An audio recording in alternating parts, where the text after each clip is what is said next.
আচ্ছা ফাহমিদ, শোনো, জুবায়ের, তাকরিম আর নাজমুল হাসান ওরা তিনজন কোথায় আছে দেখো তো, ওদেরকে যেয়ে একটু ডেকে নিয়ে আসো। জি ওস্তাদ জি, আমি ওদেরকে ডেকে নিয়ে আসতেছি। ঠিক আছে।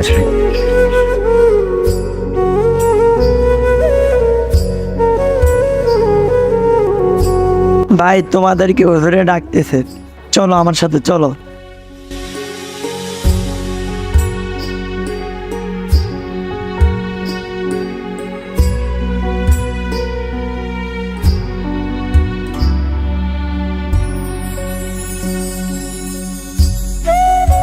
السلام عليكم ورحمة الله وبركاته. ওয়ালাইকুম আসসালাম ওয়া রাহমাতুল্লাহি ওয়া বারাকাতুহু। কি ব্যাপার, তোমরা সবাই কেমন আছো? ভালো আছো সবাই? আলহামদুলিল্লাহ উস্তাদ জি, আমরা ভালো আছি। উস্তাদ জি, আপনি কি আমাদেরকে ডেকেছেন? হ্যাঁ, আমি তোমাদেরকে ডেকেছিলাম। আজকে তোমাদেরকে কোনো উপদেশ নয়, কোনো কথা নয়, জাস্ট তোমাদেরকে আমি একটা পরীক্ষা নেব ইনশাআল্লাহ। এই পরীক্ষায় যে উত্তীর্ণ হবে তার জন্য মন ভরে দোয়া করবে ইনশাআল্লাহ। উস্তাদ জি, আমাদের কি পরীক্ষা নেবেন? আজকে আমি তোমাদের কাছ থেকে কোনো পরীক্ষাই নেব না। নাও, আমি আজকে তোমাদের কিছু টাকা দিচ্ছি। নাজমুল হাসান, তুমি 1000 টাকা নাও। তাকরিম, তুমি 500 টাকা নাও। জুবায়ের আহমেদ, তুমি 100 টাকা নাও। এই টাকাগুলো তোমরা তোমাদের মতো করে খরচ করবে, ঠিক আছে ইনশাআল্লাহ? উস্তাদ জি, ওদেরকে 500-1000 টাকা দিল, আর আমাকে গরিব মনে করে 100 টাকা দিল।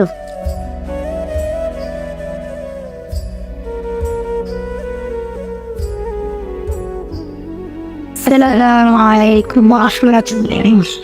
ওয়ালাইকুম আসসালাম ওয়া রাহমাতুল্লাহি ওয়া বারাকাতুহু। তোমরা সবাই কেমন আছো? আলহামদুলিল্লাহ। হ্যালো। জি আচ্ছা, তোমাদেরকে যে আমি গতকালকে বলেছিলাম তোমাদের একটা পরীক্ষা নেব, মনে আছে সবার? জি তোমাদের কালকের পরীক্ষাটা আমি আজকে নিব। পরীক্ষা দেওয়ার জন্য প্রস্তুত সবাই? জি। আচ্ছা, প্রথমে জুবায়ের, তোমাকে যে গতকালকে আমি 100 টাকা দিয়েছিলাম, সে 100 টাকা তুমি কিভাবে খরচ করেছ? কত টাকা খেয়েছো, কত টাকা আছে, সেই হিসাবটা আমাকে দাও। উস্তাদ জি, আমি 40 টাকা দিয়ে 4টি খাতা কিনেছি, এবং 10 টাকা দিয়ে একটি কলম কিনেছি, এবং 30 টাকা দিয়ে আমি একটি তথ্য বই কিনেছি, আর 10 টাকা আমি নাস্তা করেছি, আর এই 10 টাকা আছে। আচ্ছা জুবায়ের, এটা তুমি পকেটে রেখে দাও, এটাও তুমি তোমার প্রয়োজনে খরচ করবে ইনশাআল্লাহ। হ্যাঁ। জি আচ্ছা, এবার তাকরিম, তোমাকে যে আমি গতকালকে 500 টাকা দিয়েছিলাম, জুবায়ের যেইভাবে হিসাব দিয়েছিল, তুমিও তোমার 500 টাকার হিসাব সেইভাবে আমাকে দাও।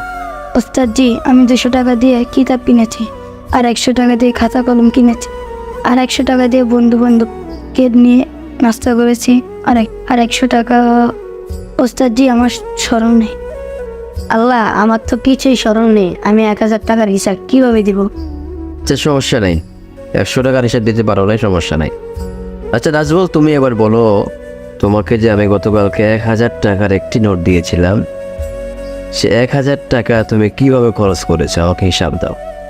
ওস্তাদ জি, 50 টাকা দিয়ে একটা বল কিনেছি, 30 টাকা দিয়ে একটা কস্টেপ কিনেছি, আর 20 টাকা খেয়েছি, আর একটা বেড কিনেছি। বাকি টাকাগুলো কি করেছো, সেগুলোর হিসাব কোথায়, হিসাব দাও। ওস্তাদ জি, বাকি টাকাগুলো তো আমার স্মরণ নেই, কীভাবে খেয়েছি, কীভাবে খাবার খেয়েছি। ওস্তাদ জি, আমি তো হিসাব দিতে পারবো না, আমাকে মাফ করে দেন। ঠিক আছে ইনশাল্লাহ, সমস্যা নাই, মন খারাপ আর কিচ্ছু নেই, এখানে দাঁড়াও তুমি। আচ্ছা তোমরা শোনো, তোমাদেরকে একটা কথা বলি আমি। গতকালকে যখন তোমাদেরকে টাকা দিয়েছিলাম, জুবায়েরকে 100 টাকা, তাকরিমকে 500 টাকা, নাজমুল হাসানকে 1000 টাকা, আমি বুঝতে পেরেছি এবং আমি অনুধাবন করেছি জুবায়ের তখন মনটা খারাপ করে ফেলেছে। হয়তো বা জুবায়ের মনে মনে বলেছে আমাকে যে ওস্তাদ যে আমাকে খারাপ জানে, আমাকে 100 টাকা দিয়েছে। তাকরিম হয়তো বা মনে মনে বলেছ যে ওস্তাদ যে আমাকে 500 টাকা দিয়েছে, নাজমুলকে 1000 টাকা দিয়েছে, নাজমুল তো অনেক খুশি হয়েছে যে আমাকে ওস্তাদ যে 1000 টাকা দিয়েছে। আমি জুবায়েরকে 100 টাকা দিয়েছি, হিসাব চাওয়ার সাথে সাথেই জুবায়ের কি করেছে, হিসাবগুলো সুন্দর করে দিয়েছে, কোথাও কোনো ভুল হয়নি, সুন্দরভাবে হিসাব দিয়েছে। তাকরিমকে যখন আমি হিসাব চাইলাম, প্রশ্ন করলাম, তাকরিম 500 টাকা থেকে 400 টাকার হিসাব দিয়েছে। 100 টাকার হিসাব তাকরিম দিতে পারে নাই। নাজমুলকে যখন প্রশ্ন করলাম 1000 টাকার হিসাব দাও, নাজমুল কিন্তু 1000 টাকার হিসাব দিতে পারে নাই। সামথিং কিছু টাকার হিসাব নাজমুল দিয়েছে। এই যে তোমরা আজকে যে পরীক্ষাটা আমি বলেছি পরীক্ষা নেব, এটাই তোমাদের পরীক্ষা। কিয়ামতের ময়দানে যেই সকল ব্যক্তিরা দুনিয়ার জমিনে বসে আল্লাহর দেওয়া মাল, আল্লাহর দেওয়া জান, সম্পদ এগুলো আল্লাহর জন্য খরচ করবে না, অনেক টাকা বাড়াবে, পয়সা বাড়াবে, দিনকে ভুলে যাবে, ইসলামকে ভুলে যাবে, আল্লাহকে ভুলে যাবে, টাকার পিছনে দৌড়াবে, এই সকল ব্যক্তিরা কিয়ামতের ময়দানে উনি যেইভাবে দিতে পারে না হিসাব, এইভাবে আমতা আমতা করবে, হিসাব দিতে পারবে না। আর যারা কিছুটা দিনের পথে চলেছে, কিছুটা দিনকে লঙ্ঘন করেছে, ইসলামকে ভঙ্গ করেছে, কানুনকে ভঙ্গ করেছে, যাকাত দেয় নাই, ফিতরা দেয় নাই, দান করে নেয়, সদকা করে নেয়, দিনের পথে ব্যয় করে নেয়, তারা কিছু মানছে, কিছু মানে নেই। তারা এই যে তাকরিমের মতো কিছু হিসাব দিতে পারবে, কিছু হিসাব দিতে পারবে না। আর যারা নাকি আল্লাহর দেওয়া সম্পদকে সুন্দরভাবে বন্টন করবে, সুন্দরভাবে আল্লাহ যেভাবে বলেছেন সেভাবে খরচ করবে, দ্বীনের জন্য খরচ করবে, ইসলামের জন্য খরচ করবে, কোরআনের জন্য খরচ করবে, মাহফিলে খরচ করবে, মাদ্রাসায় খরচ করবে, মসজিদে খরচ করবে, তারা এই জুবায়ের আহমেদ তানিমের মতো সুন্দর করে আল্লাহর দরবার হিসাব দিয়ে দিবে। যখন হিসাব কমপ্লিট দিয়ে দিবে যে ব্যক্তি, সেই ব্যক্তির জন্যই জান্নাত। আল্লাহ বলেছেন, ইয়াউমা নাহশুরুল মুত্তাকিনা ইলার রাহমানি ওফদা ওয়া নাসুকুল মুজরিমিনা ইলা জাহান্নামা উরদা লা ইয়ামলিকুনা আশ-শাফাআতা ইল্লা মান ইত্তাখাযা ইনদার রাহমানি আহদা।